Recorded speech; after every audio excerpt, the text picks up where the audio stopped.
It's April. When you thought basketball season was over, think again. There's still a championship to be contested April 19th to 24th in Lubbock, Texas. This is the NJCAA D1 Women's Basketball Selection Show. I'm your host, Phil Constantino. Welcome to our NJCAA Network studios here in Charlotte, North Carolina. So we got 24 teams that on this show in the next couple of minutes will learn their fate.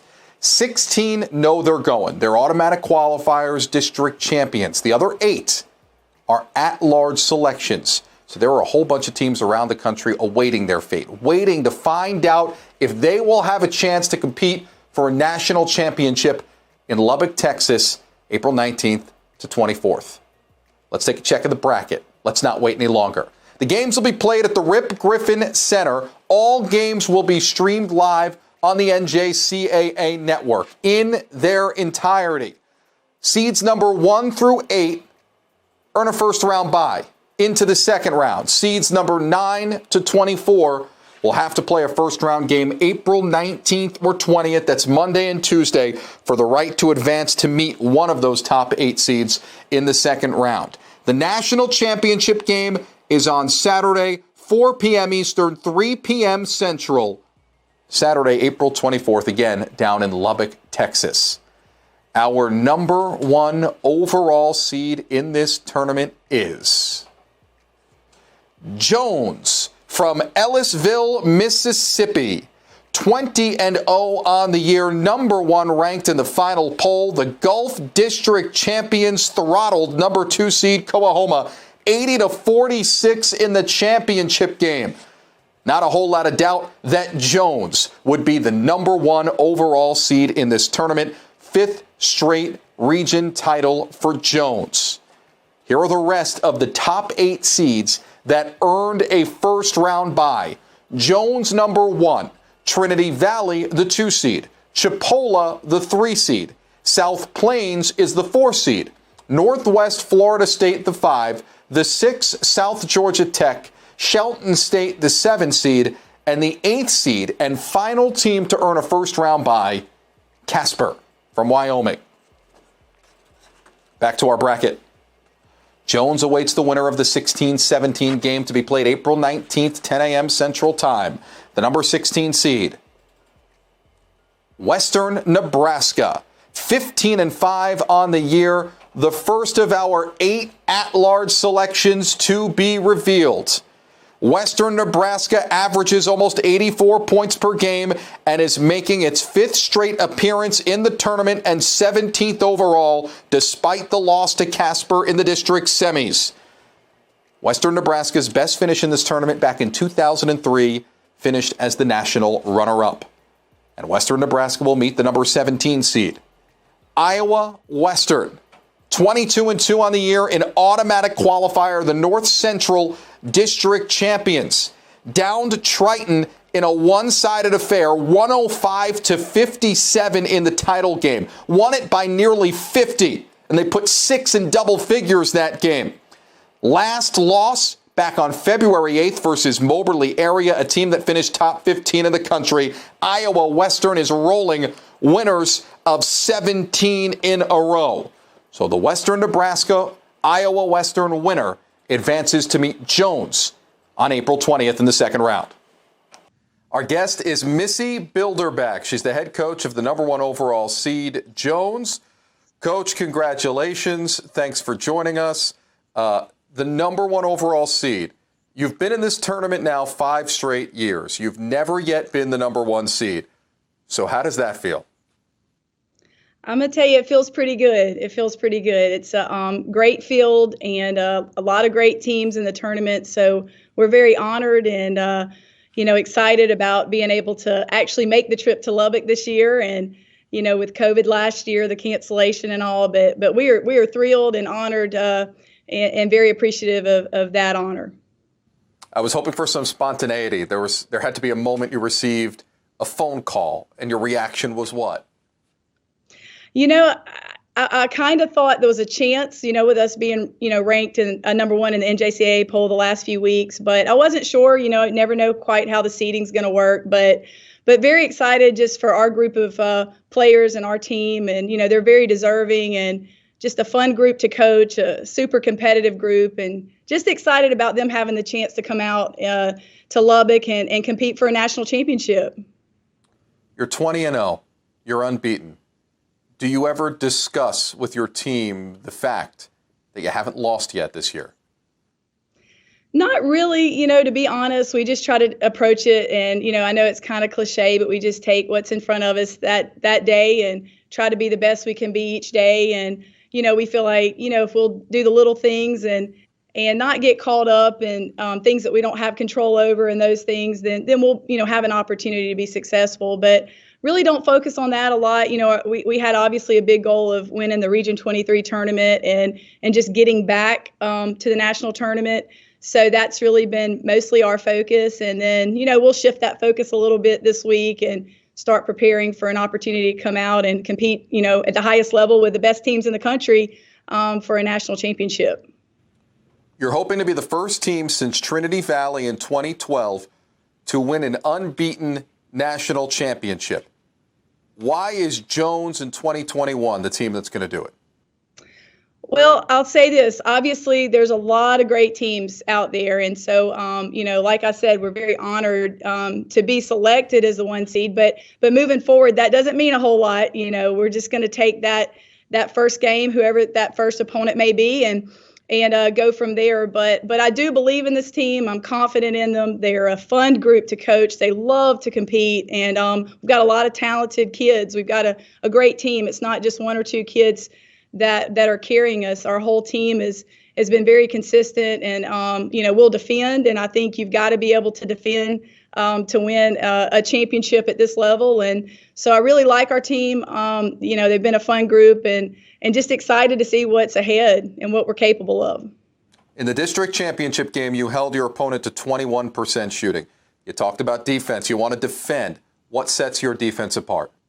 I think our ball pressure and, just the focus and the intensity that our players play with. They like defending. They take a lot of pride in it. And, I'm hoping down the line that's going to be a separator for us at some point, that, we really talk to our kids about defending for 40 minutes and having to do that to win at a championship level. And so, our players love it. They love to play defense. They love to compete. And, they've really bought into that this season, and I think that's going to be important for us in the tournament. What kind of kid is Deja Bradford? Conference Player of the Year in your district championship game, 17 points, 10 rebounds, 6 assists. Clearly talented on the court. Tell us a little bit about her. Nunu is great. Nunu is great. Her nickname's Nunu, and yes, What's Nunu that from? I think that goes back to home, from when she was a kid. But she is great. She's a complete player, and just loves the game of basketball. She's a great teammate and just an all-around great person. And so she's a lot of fun to coach. She's going to show up every day, and it's really awesome when your best players are your best people and your best leaders. You've got something special, and that's something that Nunu brings to our team every day. Lastly, Missy, we haven't touched yet about COVID. Obviously, last year's tournament, you were in the field. It didn't happen due to COVID. How have you handled the pressures of the COVID-19 era, coaching to manage that? But also, what have you told your team about now you have the opportunity to go play and to go compete for a championship where you are the tournament favorite? Yeah, absolutely. Great question. One thing we learned last year is you just don't take anything for granted, and we're just so thankful to have had an opportunity to play our season. I'm thankful to our players and the sacrifices they made to make it happen, our administration, and allowing us to play and allowing us to play as many games as we have, keeping us safe on campus, and I'm thankful to the NJCAA for finding a way to have these championships this year. So, we're really not going to take the opportunity lightly to, and I know like all teams in the field, we all just feel grateful to have a chance to get back to Lubbock. It was tough last year. It was heartbreaking. Loved the team that we had last year as well. And, so it was tough, but definitely something we're going to take advantage of and be thankful, that we just have the opportunity to play basketball and to go out and compete for a national championship this year. We say thank you to Missy for joining us on the Selection Show. Jones, the #1 overall seed for the first time in program history, and awaiting the winner of Western Nebraska and Iowa Western. We continue in the top left quadrant and down the left side of our bracket. The #8 seed is Casper. Met the top 8 before. Casper, more on them in a moment, because they await the #9-24 winner, the #9 seed. Three Rivers, Central District champions, 21-0 this season after defeating 14th-ranked Moberly area 78-76 in the district championship game. The Raiders from Poplar Bluff, Missouri, historically they're in a weaker region, but they're one of 2 teams that are unbeaten remaining in this field, and they're ranked number 10 in the country in the final poll of the season. Three Rivers, 21-0, the #9 seed in this tournament, and they will meet the #24 seed, Eastern Oklahoma State, the lowest seeded team of the 24 that will go to Lubbock, Texas, the South Central District champions. 3rd appearance for this program, but the first in 20 years. Eastern Oklahoma State has won 5 consecutive games entering this tournament. Will meet Three Rivers in the first round, April 19th, 12 p.m. Central Time. Winner gets Casper in the second round. Casper, 85.5 points per game. That is the #2 scoring offense in D1 women's basketball. Their lone loss of the season came in the district final to Otero. Casper from Wyoming, an at-large selection into this tournament field. 22-1 on the year. South Plains, the #4 seed, awaits the winner of the 13 versus 20 matchup. The #13 seed, Georgia Highlands, an at-large selection, a team that can force the issue defensively. #8 in the nation, more than 14 steals per game. Oh yeah, they like to play fast because they score 81 points per game at the offensive end too. Georgia Highlands is 20-3 on the year, an at-large selection after falling in the region title game. But number 13 in the country in the final poll of the season, and number 13 of the 24 teams in this tournament.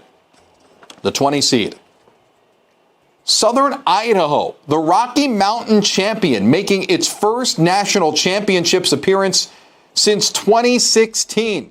Dropped snow on its route to the championship game. Won that one by nearly 30. They are 19-5 this season. Southern Idaho versus Georgia Highlands for the right to meet South Plains in the second round. And South Plains won on a buzzer beater, 74-72, to win it in the championship game. That buzzer beater took down Weatherford. Southwest District champs have won 10 in a row, are 19-3 this season, ranked #5 in the final poll, and with the win in the district tournament up to #4 in this championship field. South Plains awaits the winner of Georgia Highlands and Southern Idaho. Rounding out the left side of our bracket, the #5 seed is Northwest Florida State. Awaiting the winner of the 12-21 first round matchup, the #12 seed is Butler, an at-large selection. Butler lost in its district semifinal to Barton by 4 points, but they were the #2 seed in their region and still in as an at-large as the #12 seed. Very tough district. 20-3 on the year. Butler is an at-large selection and meets the #21 seed Otero, the Northwest Plains District champions, who edged Casper in overtime 94-89 to get here, behind a 28.14 rebound performance from Emma Flores Pascual in the title game. Second all-time tournament appearance for Otero. The Rattlers from Colorado making their first appearance in the national tournament since 2012. Winner of that game gets Northwest Florida State in the second round. Northwest Florida State, an explosive offense, #1 in the country in field goal percentage, 46.7% on the season. Lost in its district title game, but still an at-large selection into this tournament field. So, The left side of our bracket looks like this. Jones the 1, Casper the 8, South Plains the 4, Northwest Florida State the 5 are the 4 teams that have the first round byes. The 4 teams that await the winner of the first round matchups. We continue in a moment on the NJCAA D1 Women's Basketball Championship Selection Show. We'll reveal the rest of our bracket. We'll reveal the remaining at-large selections. But first, a quick timeout. Stay with us on the NJCAA Network.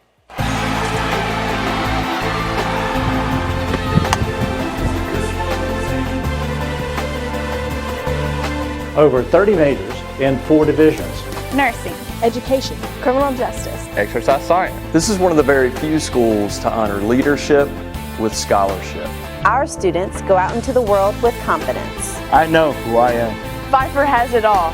The only thing that's missing is you.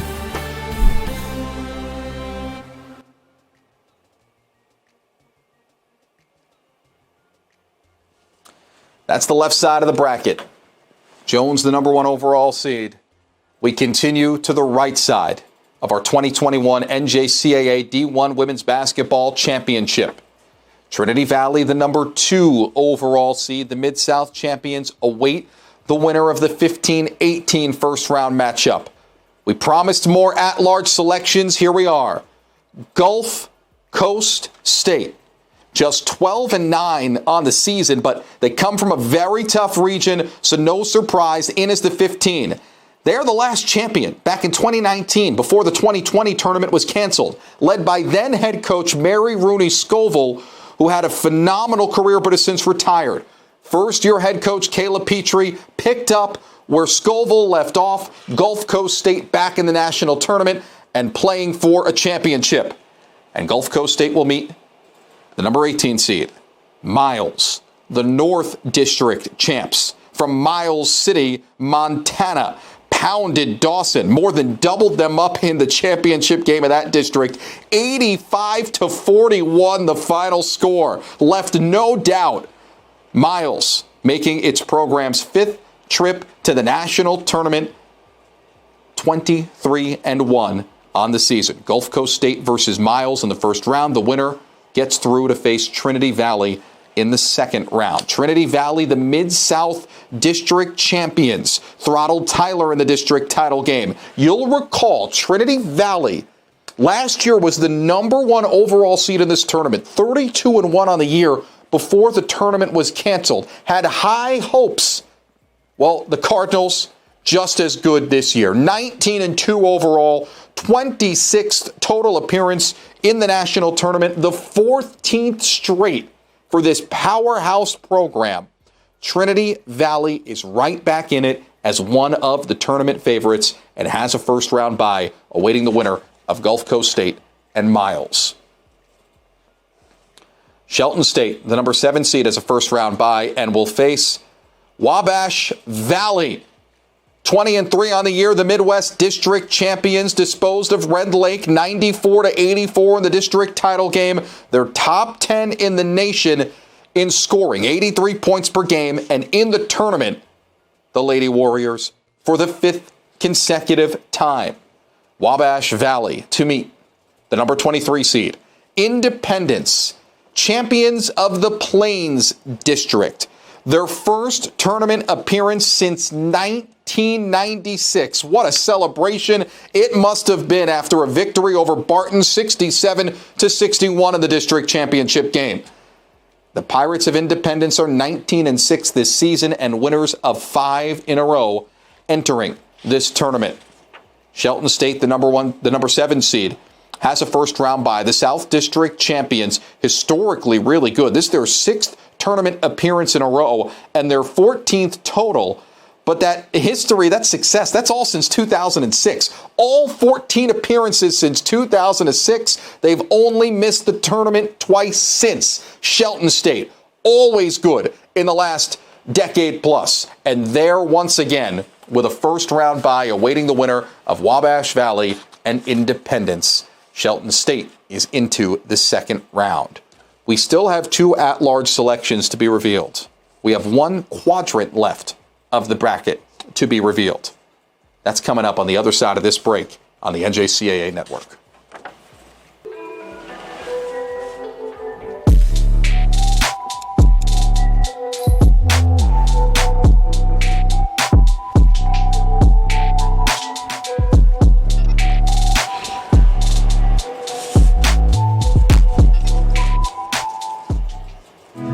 As the second largest intercollegiate athletic association in the country, the NJCAA serves not only a pivotal role in college athletics, but in higher education.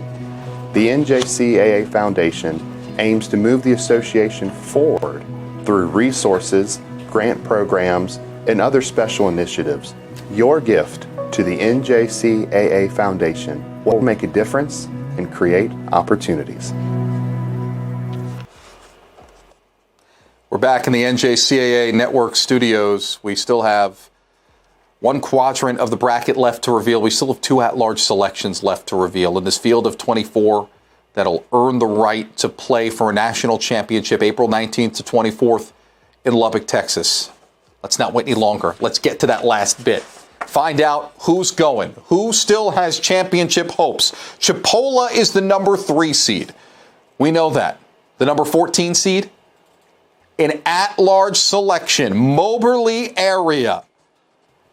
Lost to Three Rivers in the district title game, but 18-5 on the year. This powerhouse is in the tournament for the 16th time. Had a tournament drought in the early 2000s, but now Moberly area is back and in for the third time in 4 years. And Moberly area will face the number 19 seed, Eastern Arizona, an automatic qualifier via the West District Championship. Number 1 in Division I 2-year women's basketball in rebound margin, plus 21.3 rebounds per game. But that might be a little bit misleading. Eastern Arizona, due to COVID restrictions in the area and teams not competing, have played a very limited schedule. Only 5 different opponents that they have played on repeat this season. Eastern Arizona is 16-2 overall. The Gila Monsters will have to go through a little bit of a wider variety of opponent, probably a higher caliber opponent if they are to win a national championship. Eastern Arizona, though, has won 5 straight games, a bit of momentum coming into this tournament as the West District champions. So Chipola is the top seed in that area, in that quadrant, or triad, I should say. And Chipola, the number 3 seed, the South Atlantic District champions. 3 of their 4 losses this year came to Northwest Florida State, a tournament team. They come from a tough region. 9th appearance for Chipola in this tournament, first since 2017. A good team that beat Gulf Coast State on its way into this tournament. So the South Atlantic champions have the first round bye, and they await the winner of Moberly area and Eastern Arizona. To our final triad, South Georgia Tech has the first round bye, the number 11 seed. Our last at-large selection to be revealed, Tyler out of Texas. 3rd consecutive appearance in the national tournament for a Tyler team that can get up and down, score almost 84 points per game, and shoot almost 45% from the field. Lost to Trinity Valley, the number 2 seed in this tournament, lost to Trinity Valley in the district title game. That ended a 10-game winning streak for Tyler, who is 20-4 this season, and ranked number 11 in the final poll entering the final week of the season. They're number 11 in this field of 24. The number 22 seed that Tyler will play in the first round, Walters State. Appalachian District champions from Morristown, Tennessee, trounced Southwest Tennessee by 29 en route to this championship and en route to this tournament. 17th trip to the national tournament for Walters State in its program history. And the winner of that first round game gets South Georgia Tech in AQ, the champs of the Southeast District. 5th straight appearance, 7th in the last 8 years for South Georgia Tech, one of our 8 teams to earn a first round bye. The champions of the Southeast are 22-3 on the season. That is your final triad. That is your final quadrant. That is the right side of the bracket. That is the field of 24. Jones, the number 1 overall seed. Eastern Oklahoma State, the number 24 seed. and everything in between, those top 8 get a first round bye. All of these games from the Rip Griffin Center in Lubbock, Texas, will be streamed live on the NJCAA network. NJCAA.org/network. Every minute of every game you can watch there for the 2021 NJCAA D1 Women's Basketball Championship. That does it for our selection show coverage. We say congratulations to the 24 teams participating, the 16 district champs, the 8 at-large selections who awaited their fate and got the answer they'd hoped for. We say good luck. Thank you for joining us from the NJCAA Network Studios. I'm Phil Constantino. Have a good night.